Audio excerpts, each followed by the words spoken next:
They had their hoodies pulled over their pagdis, their pugs on their head and masks over their bearded faces. दोस्तों जैसे जैसे समय बीत रहा है वैसे वैसे कचरे की सफाई को लेकर और खबरें सामने आ रही है। अब खबर सामने आई है कि दो जो शूटर थे वो सिख ही थे जिन्होंने निज्जर पे गोलियां चलाई थी। मजे की बात यह है कि जिसने ये बताया है कि ये दो सिख थे वो भी सिख ही है। हुआ यूं कि निज्जर गुरुद्वारे के बाहर निकल रहा था अपनी गाड़ी में बैठने के लिए और वहां से जाने के लिए। उसी दौरान दो बंदे आते हैं, लगभग 54 गोलियां उसके ऊपर चलाते हैं जिसमें से उसे 34 गोलियां लग जाती है और वो वहीं पर खत्म हो जाता है। ये सब वहां एक सीसीटीवी में रिकॉर्ड हुआ है और वहां एक बंदा फुटबॉल खेल रहा था, उसने ये खुद देखा है। उसने बताया कि वो जब खेल रहा था वहां तो गोलियां चलने की आवाज आई और जब उसने निज्जर को वहां गिरते हुए देखा तब फिर वो उन हमलावरों के पीछे भी भागा है। उसने बताया कि वहां पे जो दो बंदे थे इन्होंने हुडी पहन रखी थी और साथ में पटका और मास्क भी पहना हुआ था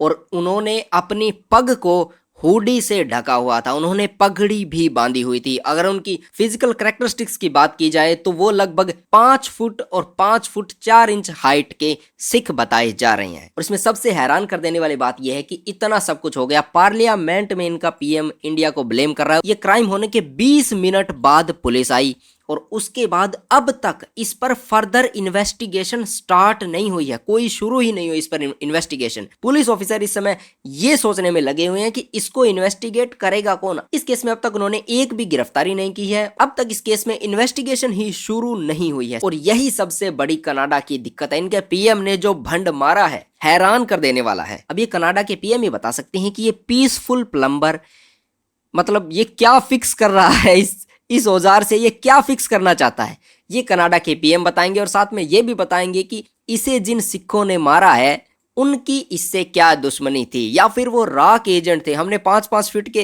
राक एजेंट भर्ती कर रखे थे स्पेशली इसी टास्क के लिए कि उन्हें इस कचरे को खत्म करना है। गजब लेवल पे पहुंच चुकी है कनाडा की पॉलिटिक्स और इनकी पुलिस अभी तक ये भी फिगर आउट नहीं कर पा रहे कि इस केस को इन्वेस्टिगेट कौन करेगा। और जब से ये खबर निकल के सामने आई है तब से मैं देख रहा हूं लोग कनाडा का ही मजाक उड़ा रहे हैं। अभी सब में जो एक बात कॉमन लग रही है वो लग रही है कि ये इंटर गैंग राइवलरी है जो कि इस यूजर ने यहाँ पे लिखा है, बिल्कुल। और इसके ऊपर कनाडा ने अपनी जो G20 में इसने भंड मारा था, अपनी बेइज्जती करवाई थी, उसी का बदला लेने के लिए इसने तीर छोड़ा। इसने सोचा कि इंडिया वाले रिप्लाई नहीं करेंगे और अब इसकी गुद्दी दबोच ली गई है ट्रूडो की। ये बिल्कुल एक गैंग राइवलरी जैसा कुछ लग रहा है जिसमें कि एक दूसरे से लड़ रहे थे, इसी में एक डॉगी मारा गया और अब कनाडा ने भारत को इसमें लपेटने की कोशिश की जिसमें कि वो पूरी तरीके से नाकामयाब हो चुका है।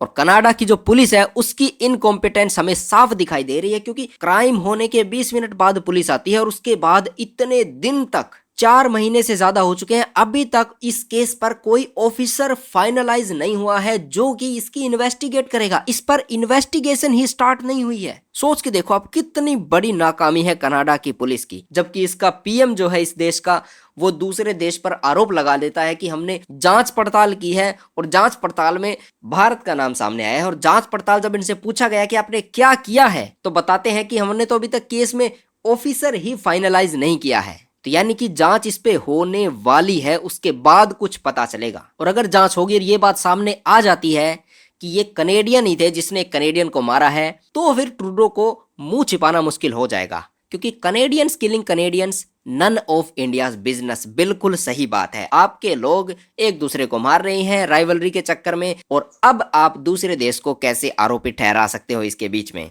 तो अब मुझे लगता है कि कनाडा की सरकार इसे डाउन प्ले करने की कोशिश करेगी, क्योंकि जैसे इस पर और जांच होगी सबको पता लग जाएगा कि ये हो क्या रहा है। हर साल कनाडा में ये गैंग वायलेंस के चक्कर में 600 के करीबन लोग मारे जाते हैं और उसी में ये एक और बंदा था जो कि निपट गया। और कोइंसिडेंटली ये एक खालिस्तानी था जिसे लेकर कनाडा ने अपने पॉलिटिकल स्कोर के चक्कर में भारत को बीच में घसीट लिया है। और अब उनके लिए सबूत ही जुटाना मुश्किल हो जाएगा, क्योंकि इंडिया के अगेंस्ट इसमें क्या सबूत लाएंगे, ये कोई सबूत है ही नहीं।